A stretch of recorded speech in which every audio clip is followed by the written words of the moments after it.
Jioni ukirudi hali ya kuwa umechoka, unakikuta chumba kikiwa katika mandhari mazuri yanayokufurahisha. Hivyo hivyo ndivyo anavyotakiwa mke.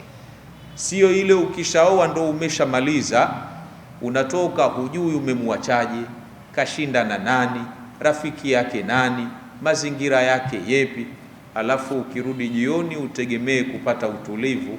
Tulivu huupati, utaona maneno ya Mwenyezi Mungu yamedanganya.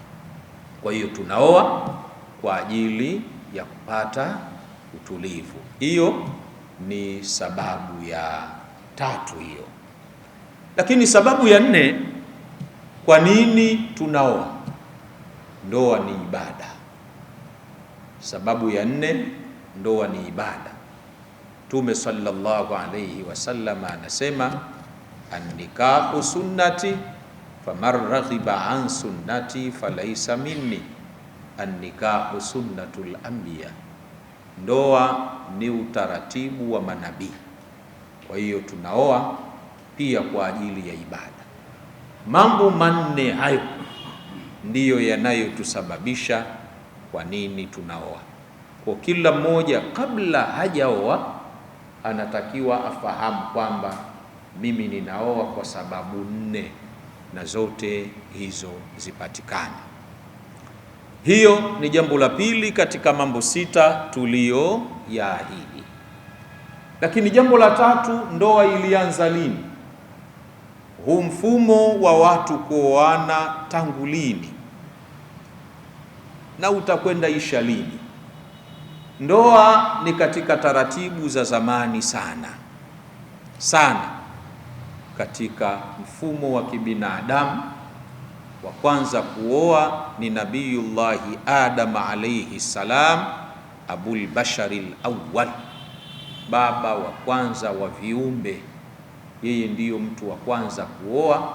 Alimuoa mama yetu anaitwa Hawa. Lakini lini ndoa itakoma? Ndoa ni jambo endelevu, litakwenda mpaka peponi.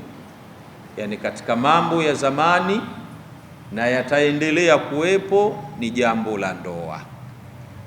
Lakini umbo la ndoa lilikotoka huko lilikuwa pana sana. Hapa katikati katika zama zetu limekonda, na huko mbele ya safari litatanuka. Kwa hiyo limekaa kama umbo la kinu hivi, kwamba juu limenenepa, chini limekonda, kati limekonda na chini litanenepa. Nikisema hivyo ninamaanisha nini? Mfumo wa ndoa huko ulikotokea, waliokuwa haramu kuwaoa walikuwa wachache sana. Yani tulikotoka ilikuwa haramu mtu kumuoa mama yake mzazi. Huwezi kuoa mama mzazi, au binti kuolewa na baba yake, ndio ilikuwa haramu.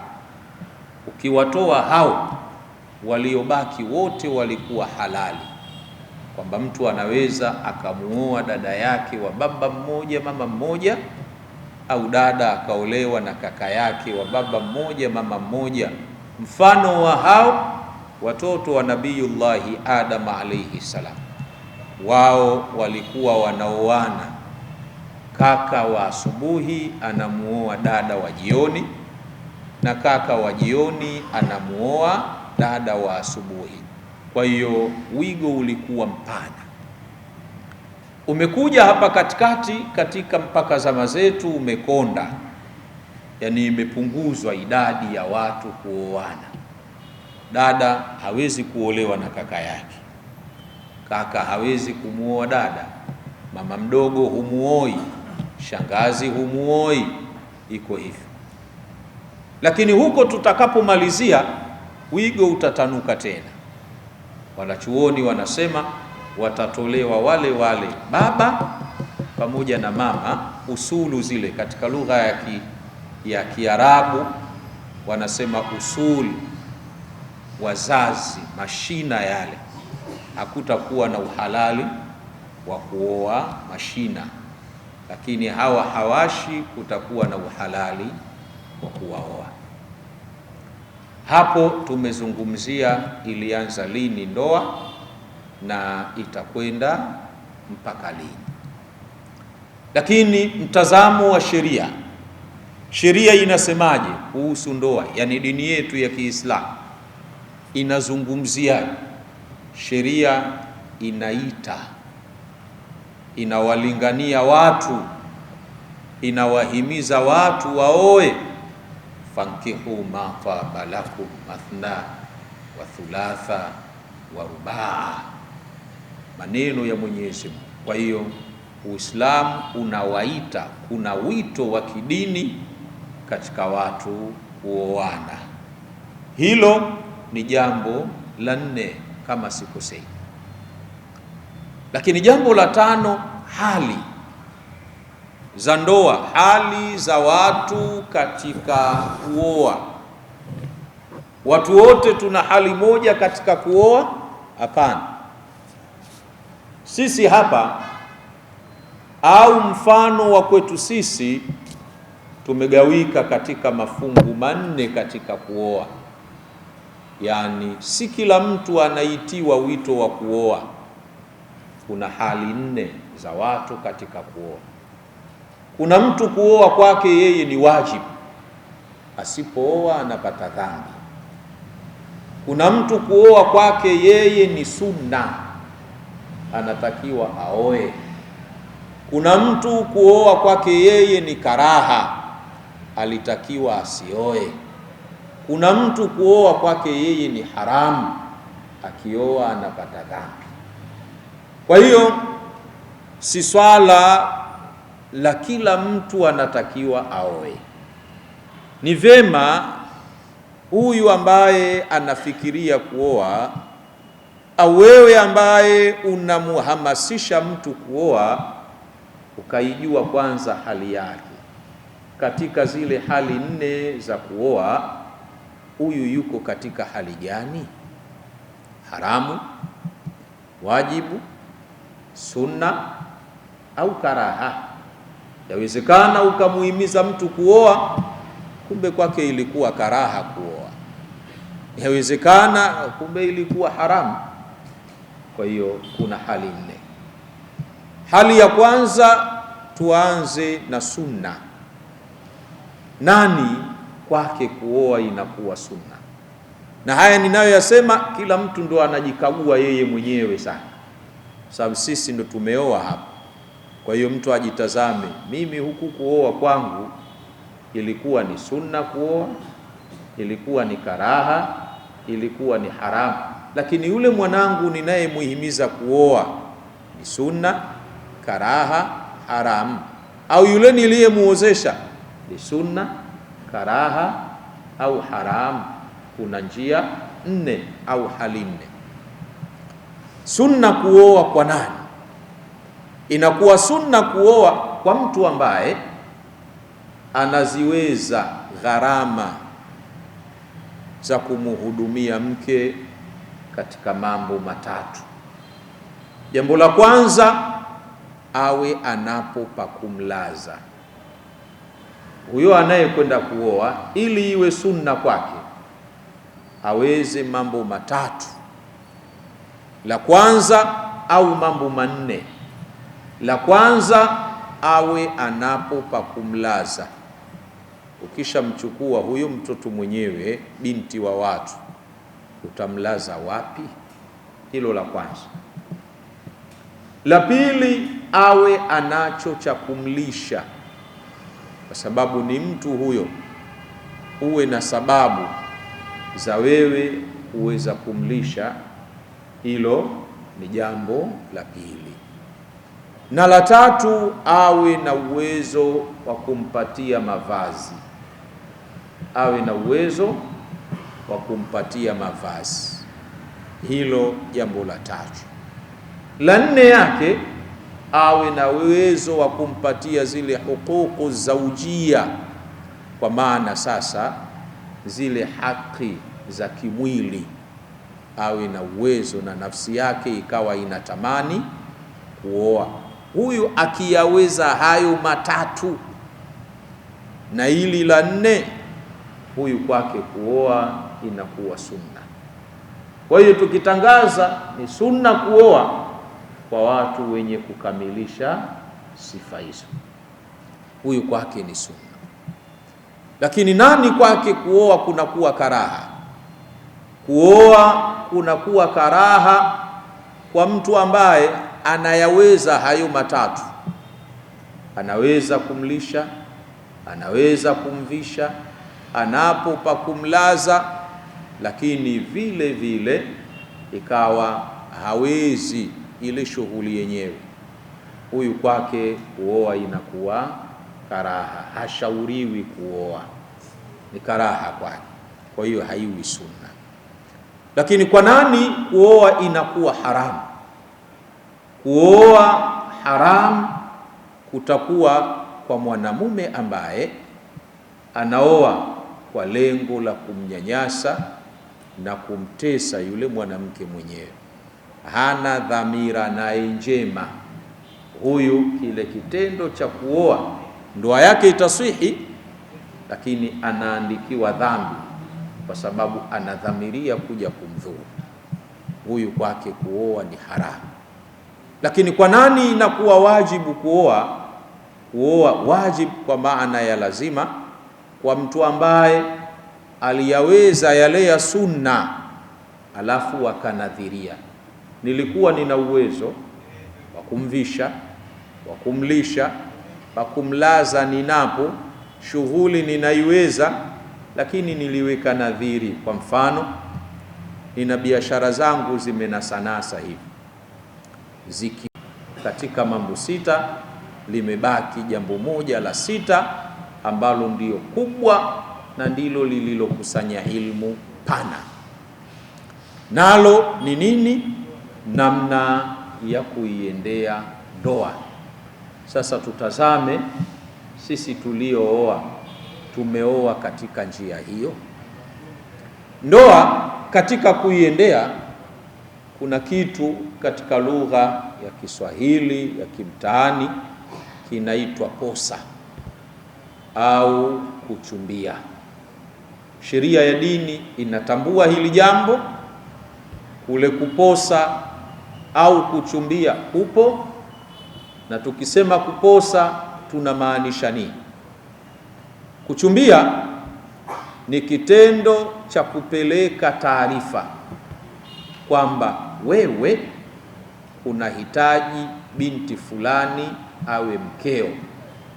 Kile kitendo cha kupeleka taarifa, na haijalishi imepelekwa kwa mdomo au imepelekwa kwa maandishi au kwa namna yoyote ile, kile kitendo cha kupeleka taarifa ndo kinaitwa kuposa au kuchumbia. Kwa hiyo si lazima katika shuruti zake mpeleka taarifa awe ndiye anayeoa, na sio lazima asiwe anayeoa. Kuna watu wanaweza wakashangaa na wakakunasibishia utovu wa nidhamu, unakuja kunitukana, yani wewe unataka kumuoa binti yangu, alafu badala ya kumtuma mtu mwingine uje wewe mwenyewe. Hapana, hata wewe mwenyewe muoaji unaweza ukapeleka taarifa hiyo. Lakini pia sio lazima kuposa kuwe kunatoka kwa mwanamume kwenda kwa mwanamke kama ambavyo tulivyozoea, bali hata mwanamke anaweza akamchumbia mwanamume, akamwambia bwana, mimi nahitaji unioe. Na sio mwanamke tu, bali baba wa mwanamke anaweza akamchumbia mwanamume kwamba mimi nina binti yangu, nimekutazama kijana, nimeridhika na wewe, ninahitaji nikupatie binti yangu. Kwa hiyo kuchumbia ni kile kitendo cha kupeleka taarifa. Ikiwa hali ndiyo hiyo, sasa kuchumbia kuna namna mbili. Kuchumbia kuna uchumbiaji swaraha ambao katika lugha ya Kiarabu wanaita khitba. Kuna kuposa kwa njia ya swaraha na kuna kuposa kwa njia ya kinaya. Tukisema swaraha ni kule kutumia maneno moja kwa moja yanaonesha kuwa wewe unataka kuoa, na kinaya ni ile hali ya kuzunguka. Katika lugha ya Kiswahili wanaita mafumbo. Kwa hiyo mtu unaweza ukachumbia kwa mafumbo na unaweza ukachumbia kwa njia ya swaraha. Sasa kuna wakati ni haramu kumchumbia mtu kwa njia ya wazi wazi, umwekee mafumbo hivi. Yaani kuna baadhi ya posa ni haramu kumtamkia mtu moja kwa moja, nataka nikuoe, au ukapeleka posa, ni haramu. Na kuna wakati inakuwa sio haramu. Kwa mfano, wakati gani inakuwa haramu kumchumbia mtu kwa matamshi ya wazi? Ikiwa huyo unayemchumbia yuko ndani ya eda ya mwanamume mwingine, iwe ameachwa. Mwanamke akiwa ndani ya eda, hajamaliza eda, ni haramu kumwambia mimi nataka nikupose. Kuna watu anaweza akachumbia, anasubiri mpaka amalize eda. Kule kumchumbia tu akiwa bado yuko ndani ya eda ni haramu. Iwe eda yake ameachwa, talaka moja, talaka mbili, talaka tatu, iwe eda yake amefiwa, iwe eda yake ndoa imevunjwa, kumchumbia mwanamke aliyekuwa ndani ya eda kwa matamshi ya wazi yanayoashiria kuwa unataka kumuoa ni haramu. Lakini unaweza ukamchumbia kwa matamshi ya mafumbo. Kwa mfano, ukamkuta mwanamke amefiwa, alia, vipi? Nimefiwa na mume wangu. Hapana, Mwenyezi Mungu hujui, huenda akakuletea mtu wa kukuoa. Ni sehemu hiyo ya wewe kuchumbia, lakini katika njia ya mafumbo. Hii kuchumbia katika njia ya mafumbo inaruhusiwa, lakini pia sio kwa kila mwanamke aliyekuwa sio nje ya ndoa, bali unaweza kumchumbia kwa njia ya mafumbo mwanamke aliyefiwa, kwa sababu hapafikiriki tena kurudi kwa mume yule. Mwanamke ambaye ameachwa talaka tatu, hapafikiriki tena kurudi kwa mume yule. Mwanamke ambaye ndoa yake imevunjwa, hapafikiriki tena kurudi kwa mume yule. Huyu ndiyo unaweza kumchumbia akiwa ndani ya eda kwa matamshi ya mafumbo. Lakini mwanamke ambaye ameachwa talaka rejea, kwa maana muda wowote mume anaweza akamrudia mkewe, haifai kumchumbia, si kwa maneno ya wazi wala si kwa maneno ya mafumbo. Haramu kumchumbia mwanamke huyo. Kwa hiyo tufahamu katika upande huo wa kuchumbia. Mwanamume atakapokuwa amepeleka posa, kuna desturi zile za kutoa chochote kitu, anamuhudumia mtu yule atakayekuwa mke wake baadaye. Sasa anaweza akapeleka senti 2-3, lakini baadaye akaghairi. Je, sheria inasemaje kuhusu zile pesa zake? Akiamua kuja kudai, sheria inazitambua na anatakiwa arudishe zile haki za watu, ikiwa ataghairi kumuoa mwanamke huyo. Sheria inasema hivyo, sio khiari na kumwambia ulitoa mwenyewe. Sheria inamuhitajia arudishiwe. Ikitokea mtu amechumbia mahala na wewe ukapata taarifa kuwa fulani amechumbia, je, unaruhusiwa na wewe kupeleka posa yako zigongane, alafu iwe khiari ya aliyechumbiwa yupi amchague?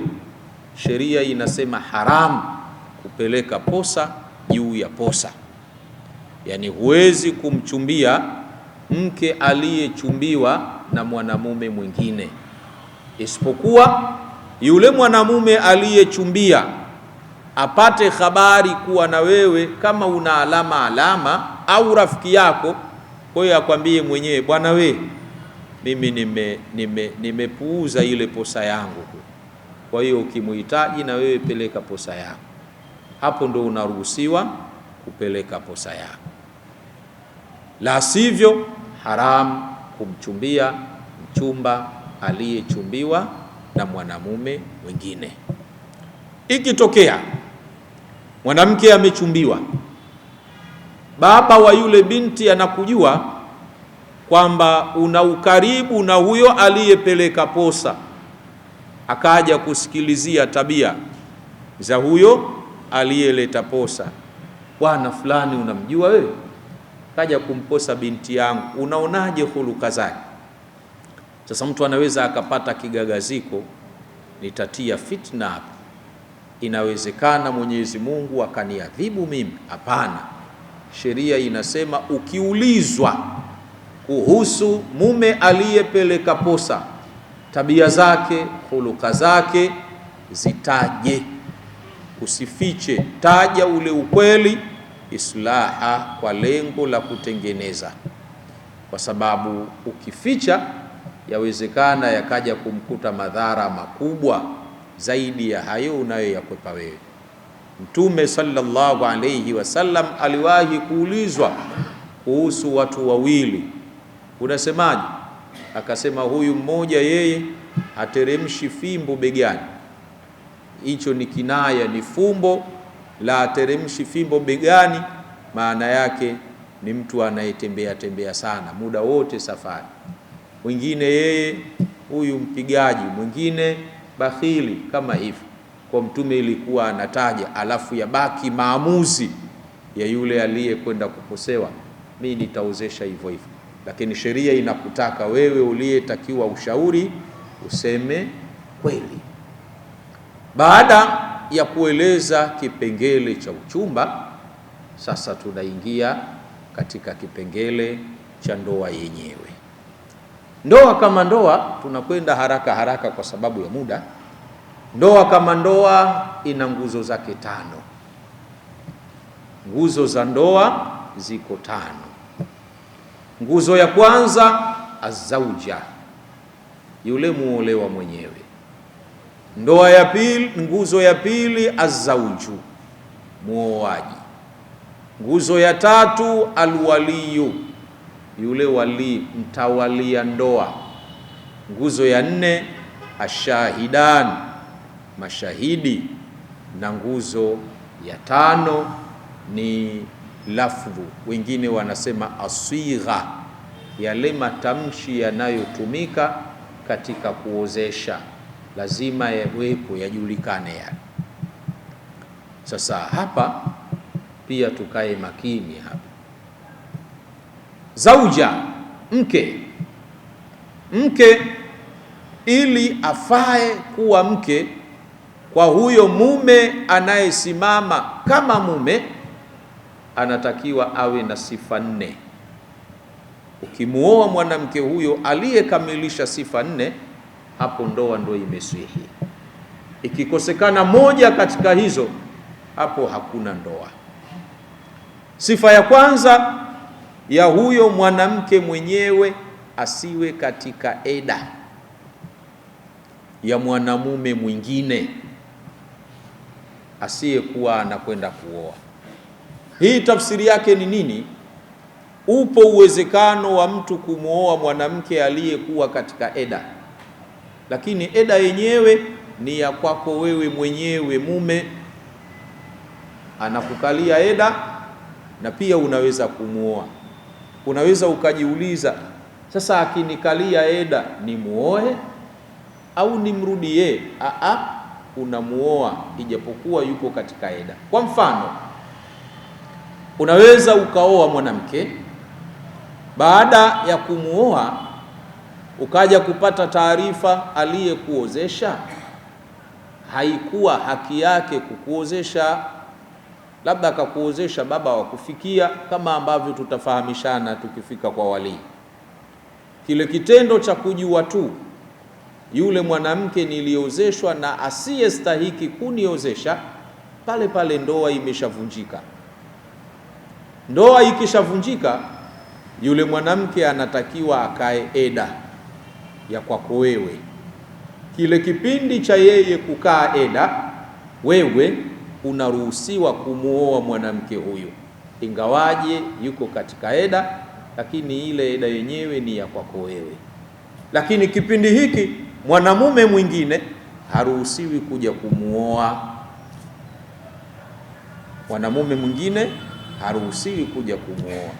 Kwa hiyo jambo la kwanza, mwanamke asiwe katika eda ya mwanamume mwingine. Kama atakuwa katika eda, basi iwe ya kwako wewe unayekwenda kuoa. Sifa ya pili ya huyo mwanamke, asiwe jamaa wa karibu na huyu anayekwenda kuoa.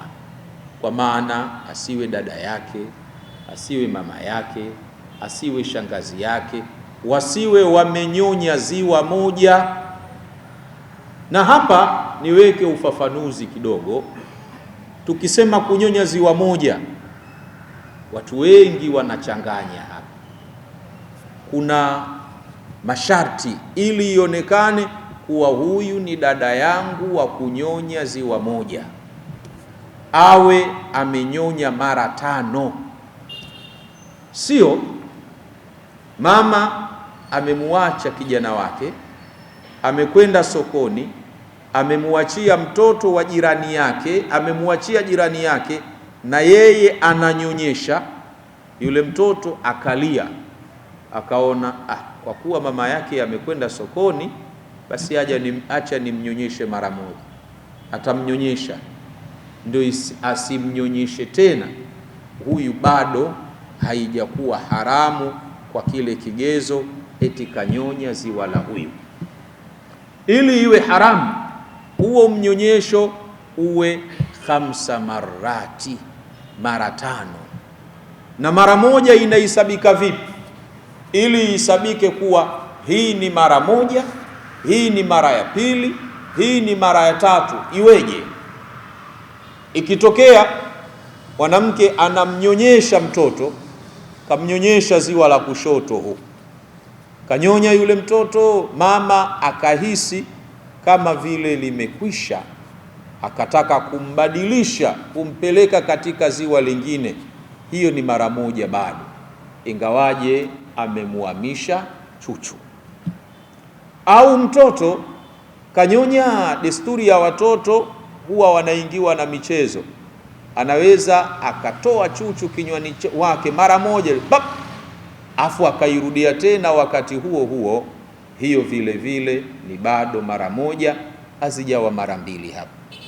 Ili iwe mara ya pili, aache kule kunyonya kwenyewe, ashughulike na mengine kwanza, kama kucheza hivi, kama kusinzia. Akirudia tena, hiyo ndiyo mara ya pili. Kwa hiyo utahesabu mara kwa mfumo huo mpaka zitimie mara 5. Tutasema kwamba huyu ni mama wa huyu, kwa kuwa amemnyonyesha mara 5, ni haramu kumuoa. Na wengine watakao kuwa haramu, watoto wa yule mama, wale wote ambao huyu lau kama wangekuwa dada zake, basi ingekuwa haramu kuwaoa, basi na yeye pia watakuwa haramu. Kwa hiyo la kwanza tulisema, na la pili tunasema la kwanza asiwe katika eda, na la pili awe si ndugu yake wa karibu, ima kwa nasabu au kwa kunyonya. Lakini jambo la tatu, sifa ya tatu, ajulikane anayeolewa ni nani. Leo hawezi mtu akasema nimekuozesha mmoja ya mabinti zangu, mpaka wajulikane.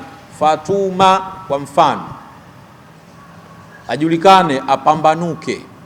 Na huku kupambanuka kwenyewe, kwa mfano, mtu anaweza akawa na mabinti zake wawili, mmoja anaitwa Asia mdogo, mwingine anaitwa Fatuma ndiyo mkubwa. Sasa amekaa katika kile kikazi cha kuozesha, akasema hivi, ninakuozesha binti yangu mdogo anaitwa Fatuma. Kumbe mdogo jina lake Asia, mkubwa ndo anaitwa Fatuma. Sasa yeye akachanganya, kataja sifa ya mdogo, kataja jina la mkubwa. Ninakuozesha binti yangu mdogo anaitwa Fatuma. Nani aliyeolewa hapa? Sheria inasema aliyeolewa ni yule ambaye imetajwa sifa yake na sio jina lake. Sifa ina nguvu kulikoni jina. Kwa hiyo atakayekuwa aliyeolewa atakuwa ni yule mdogo na sio huyu Fatuma. Kwa hiyo apambanuke. Hilo ni jambo la tatu. Jambo la nne ni maarufu awe Muislamu. Kwa hiyo sifa nne zinamfanya mwanamke afae kuwa mke. Nguzo ya pili, azauju, anaitwa mume. Mume na yeye sifa zake ni zile zile za yule mwanamke, lakini mwanamke alikuwa ana sifa nne. Ya kwanza tuliisema asiwe katika eda ya mwanamume mwingine. Sifa hiyo mume hana, lakini mume anabadilishiwa asiwe ana wake zaidi ya 4. Kipengele kile inakaa hapa. Mwanamume ili aoe na hiyo ndoa imesihi, mwanamke huyu anayekwenda kumuoa asiwe mwanamke wa 4 au asiwe mwanamke wa 4.5. Unaweza ukajiuliza inakuwaje sura yake? Kwa mfano, mtu ameoa wanawake 4 akaacha mmoja. Akiacha mmoja anabakiwa na wanawake 3, lakini yule mwanamke aliyeachwa atakaa eda. Kipindi yule mwanamke yupo kwenye eda hajamaliza, na yeye huku ana wanawake 3, kipindi hiki yule mwanamume haruhusiwi kuongeza mke mwingine 4 mpaka yule aliyeachwa amalize eda yake, kwa sababu mwanamke akiachwa anahesabika nusu mke nusu sio mke. Kwa hiyo akiongeza na mwanamke mwingine atakuwa na 4.5, wakati mwisho ni wanawake 4. Kwa hiyo asiongeze mke mwingine 4 baada ya kumuacha mke 4 mpaka huyu mke 4 aliyeachwa amalize eda yake. Hilo liko hapa, lakini hapa tunaweka angalizo. Je, inaruhusiwa kuoa mke aliyeacha baba? Kwa mfano, baba wa kijana akioa mke akamwacha, mtoto anaruhusiwa kwenda kumuoa yule aliyekuwa mama yake wa kufikia? Au kijana ameoa akaacha, baba anaruhusiwa kumuoa huyu aliyekuwa mkamwanawe? Sheria inasema hivi: ikitokea mtoto ameoa, yule mwanamke hajawahi kukutana naye kimwili, akamwacha, baba wa huyu kijana anaruhusiwa kuja kumuoa yule aliyekuwa mkamwanawe, lakini kwa sharti mtoto asiwe amekutana naye kimwili. Lakini baba akiwa ameoa akaacha huyo mke, hakukutana naye kimwili, mtoto haruhusiwi kwenda kumuoa yule aliyekuwa mke wa baba, hata kama baba hajakutana naye kimwili. Sheria inasema hivyo. Tukiwa tunakwenda haraka, kipengele hiki ilikuwa ni nguzo ya pili ambayo inasema mume. Nguzo ya tatu, kuna mtu anaitwa walii. Walii ni nani? Walii ni yule msimamizi anayemiliki na kutawalia ile neno la kusema nimekuozesha. Huyu ndiye anayeitwa walii. Na katika huu walii una daraja na una taratibu maalum na umepangwa. Hapa pia tuwe macho hapa. Watu wengi huwa tunakosea hapa. Walii namba moja mwenye mamlaka ni baba mzazi wa anayeolewa. Baba mzazi ndiyo mwenye haki. Ikitokea baba mzazi hayupo, basi babu wa muolewa, kwa maana binti ataozeshwa na babu yake mzaa baba yake, sio kaka. Hayupo baba anayeozesha babu, hayuko babu anayeozesha kaka wa muolewa wa baba mmoja mama mmoja, hayupo kaka anayeozesha kaka wa baba mmoja, hayupo yeye anayeozesha mtoto wa kaka wa baba mmoja mama mmoja, kwa maana kijana atamuozesha shangazi yake. Narudia tena hapa, hayupo kaka wa baba mmoja mama mmoja, kaka wa baba mmoja. Hayupo kaka wa baba mmoja atakayeozesha mtoto wa kaka wa muolewa wa baba mmoja mama mmoja, kwa maana huyu kijana atamuozesha shangazi yake. Hayupo mtoto wa kaka wa baba mmoja mwenye haki ya kuozesha, hayupo wa baba mmoja mama mmoja mwenye haki ya kuozesha mtoto wa kaka wa baba mmoja, atakwenda ozesha yeye. Hayupo huyo, ndiye atakayefuata katika kuozesha ammu. Ammu, watu wengi tunasema baba mdogo, lakini ammu sio baba mdogo. Ammu ni ndugu yake baba, anaweza akawa baba mkubwa, anaweza akawa baba mdogo. Kipengele hiki watu wengi huwa wanakosea. Hata katika ile sira ya Mtume wanasema Mtume baada ya kufiwa na babu yake alilelewa na baba yake mdogo mzee Abu Talib. La, Mtume hana baba mdogo, baba yake yeye ndiyo wa mwisho.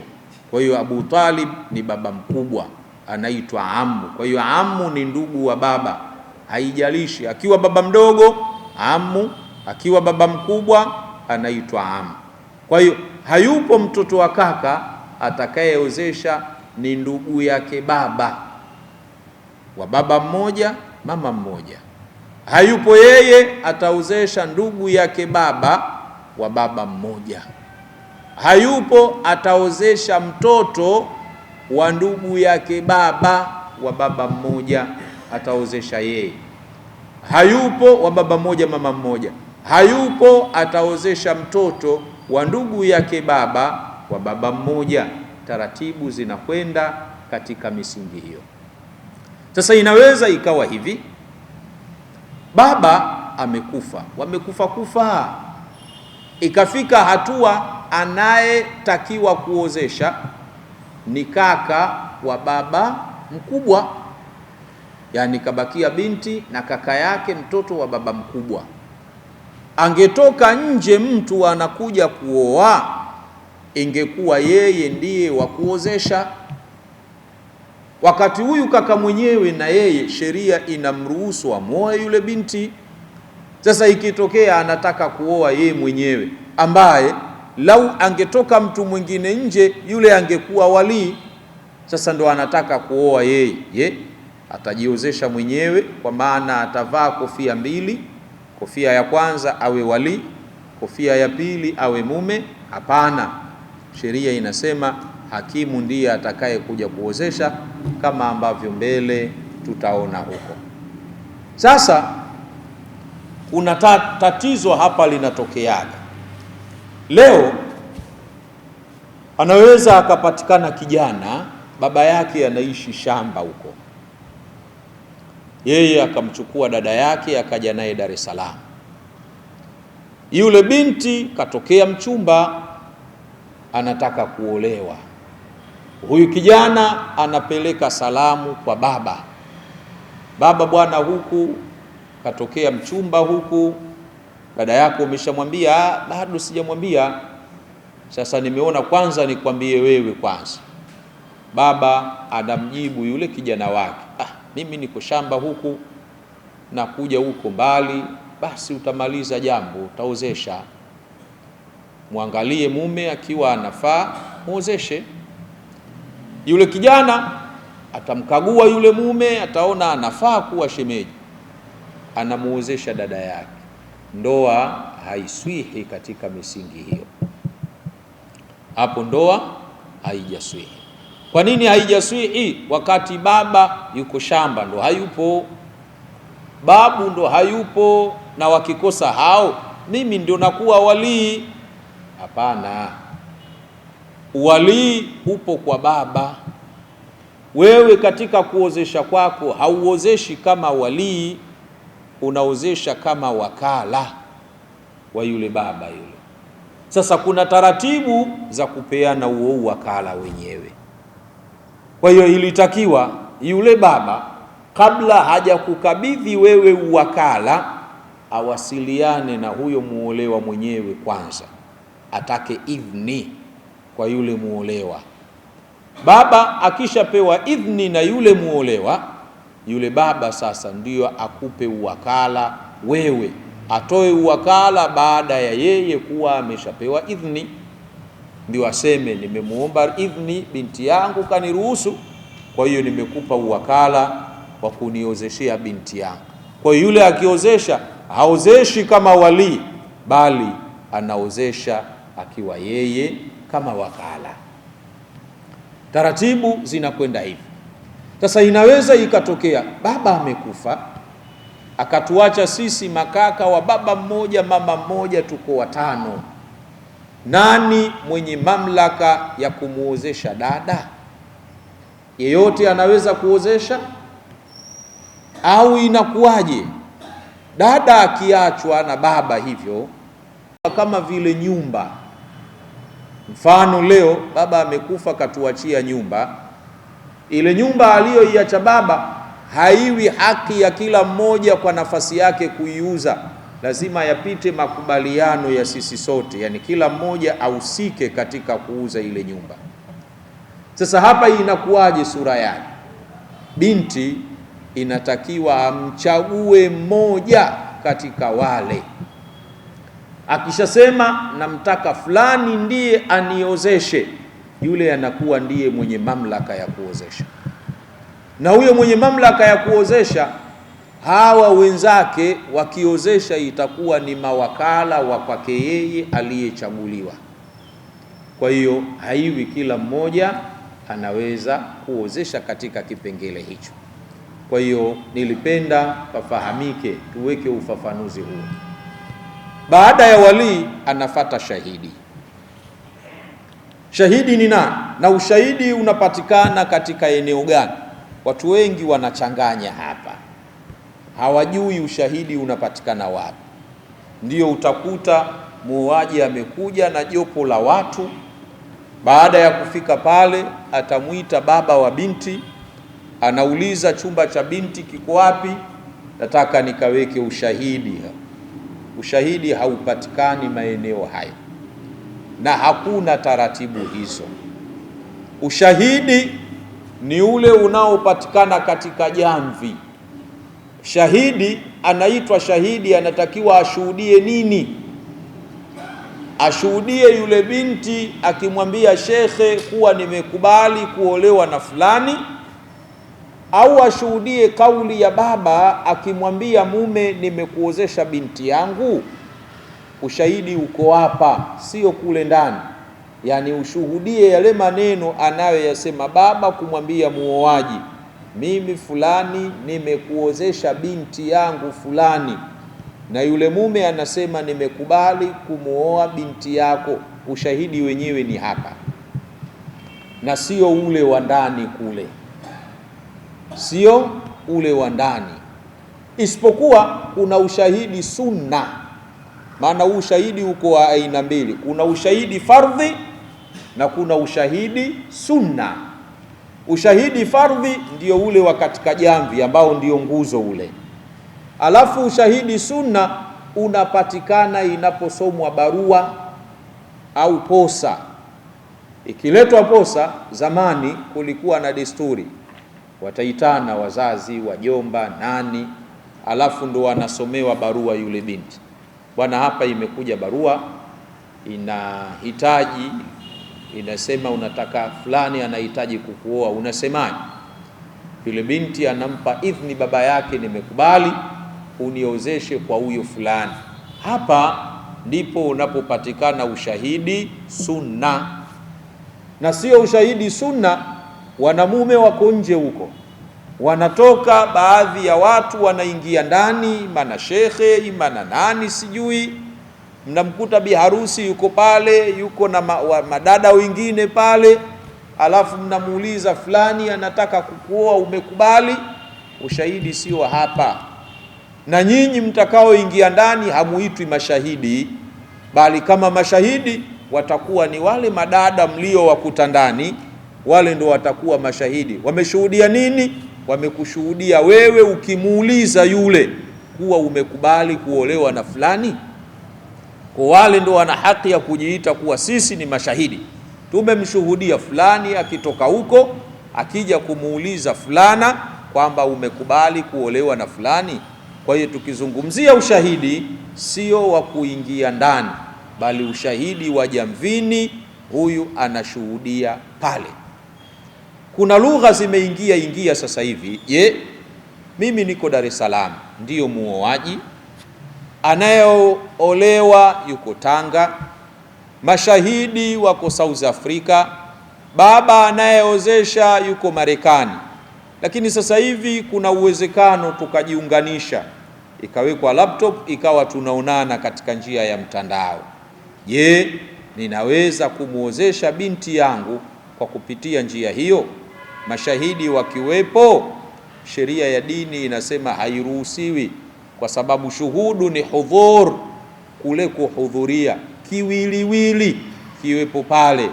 Kwa hiyo hakuna ruhusa ya mtu aliyekuwa hapa kumuozesha mtu aliyekuwa Marekani, mashahidi wakawa huko, hakuna, bali atengenezwe mtu anayeitwa wakala. Kwa hiyo anaweza kwenda kuoa wakala, na tutaeleza mbele ya safari, ingawaje naona muda wenyewe umekwisha. Nilimwambia imamu hii darsa ni ndefu sana, muda wa magharibi na isha hautoshi kabisa, inabidi iandaliwe muda na siku nyingine.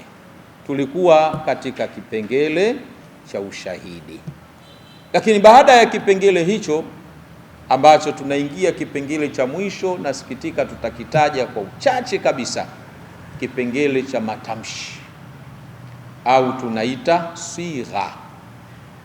Na kabla sijaingia huko, wale mashahidi wanatakiwa wawe wawili, wasipungue wawili, wanaweza wakawa watatu, wanne na kuendelea, lakini wasipungue wawili. Na wale mashahidi sifa yao nyingine, wawe wanaona, hawatakiwi kuwa vipofu. Sifa yao nyingine, wawe wanasikia, hawatakiwi kuwa viziwi. Sifa yao nyingine, wawe wanaelewa lugha inayotumika katika kuozeshea. Isiwe mashahidi hawajui Kiarabu, nyinyi mnaozesha Kiarabu, hawajui kimesemwa nini pale.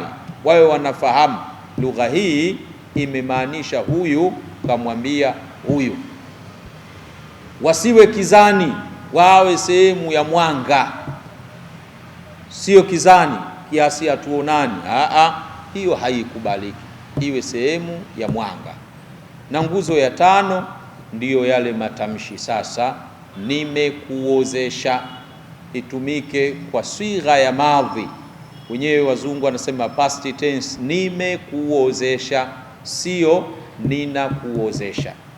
Hapa nichomekee kitu, kuna kitu kinaitwa uwakala. Inawezekana mimi nataka kuoa, lakini nimemtuma mtu akaniolee. Kwa hiyo baba mkwe anampokea wakala, anipokei mimi. Atamuozeshaje yule wakala? Unamuozesha vipi aliyekuja kuoa huyo? Au inawezekana na huyo wali mwenyewe vile vile wakala, baba kapata dharura, kamwambia mjomba, bwana, sio kwa sababu ya ujomba ndo anaozesha, ni wakala, bwana, mimi nina dharura fulani anakuja kuoa hapa, sasa ninakuwakilisha uwe wakala wangu katika kuniozeshea binti yangu. Na huyo anayekwenda kuoa naye kapata dharura, bwana, mimi nina dharura na kutuma wewe uwe wakala ukaniolee huko. Wewe sasa unatamka vipi kumuozesha yule wakala? Ikiwa mimi ndiyo baba nataka nimuozeshe fulani, wewe wakala wake, nafanya nini? Ingekuwa wewe ndiyo unaoa, ningekuita fulani bini fulani, nimekuozesha binti yangu. Lakini huoi wewe, anaoa huyo. Nitafanya hivi, ninakuita jina lako. Kwa mfano unaitwa Rashid. Rashid, huyo anayeoa anaitwa Ali. Nitasema Rashid, nimemuozesha Ali. Sio nimekuozesha, nimemuozesha Ali binti yangu fulana binti fulani. Kama vile namuhadithia, na yeye katika ile njia ya kuipokea ndoa asiseme nimemuoa kawa yeye, asiseme nimemuoa, atasema nimeikubali ndoa ya Saidi bini fulani kwa binti yako fulana binti fulani. Kwa hiyo mimi nitasema fulani nimemuozesha fulani, na huyu wakala atasema nimeikubali ndoa ya fulani kwa binti yako fulani. Itakuwa sura yake ndiyo hivyo. Na yeye kama ni wakala, kama hatujui kuwa yeye ni wakala, itabidi aseme pale nikiwa wakala wake. Kama tunajua kuwa yeye ni wakala, basi hakutakuwa na ulazima wa kujitambulisha kuwa yeye ni wakala. Muhadhara wetu ni mrefu leo, ningependa tuusimamishe, tuumege, lakini una uwanja mpana. Insha Allah siku nyingine Mwenyezi Mungu akitupa nguvu tutakuja kuendeleza. Kwa haya machache, wassalamu alaikum wa rahmatullahi wa barakatuhu.